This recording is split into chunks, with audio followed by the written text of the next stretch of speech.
Hi friends, ఈ రోజు నేను బ్లౌజ్ కటింగ్ కట్ చేస్తున్నాను కొత్తగా నేర్చుకునే వాళ్ళకి. ఇప్పుడైతే నేను హ్యాండ్స్ కటింగ్ చూపిస్తాను, నేర్చుకోండి. ఇప్పుడైతే ఫస్ట్గా కరెక్ట్గా నేనైతే పేపర్ మీద నేర్పిస్తాను ఎవరికైనా. మామూలు బ్లౌజ్ కట్ చేస్తున్నాను నేను. ఫస్ట్గా ఇలాగా గీసుకోవాలి స్ట్రైట్గా, ఆ తర్వాత హెమ్మింగ్కి ఇప్పుడు హ్యాండ్స్ పెట్టాలి కరెక్ట్గా.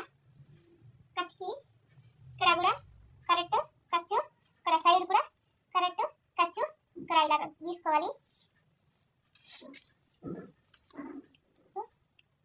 2 ఇంచులు ఖర్చుకి పెట్టుకోవాలి. ఇక్కడ 1.5 పెట్టాలి హ్యాండ్స్ దగ్గర. ఇలా స్ట్రైట్గా గీసి ఇలాగా దీంట్లోకి చేయాలి.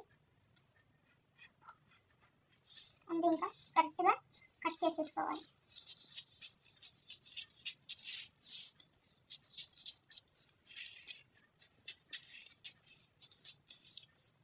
కరెక్ట్ దగ్గర కట్ కొట్టుకోవాలి. కరెక్ట్గా ఇక్కడ ఫ్రంట్ దగ్గర కొంచెం లోతు తీసుకోవాలి. ఫ్రెండ్స్, హ్యాండ్స్ కటింగ్ అయిపోయింది. ఇంకా మరిన్ని వీడియోలు కావాలంటే కటింగ్ వీడియోలు కావాలంటే కామెంట్ చేయండి, కట్ చేసి పెడతాను వీడియోలు.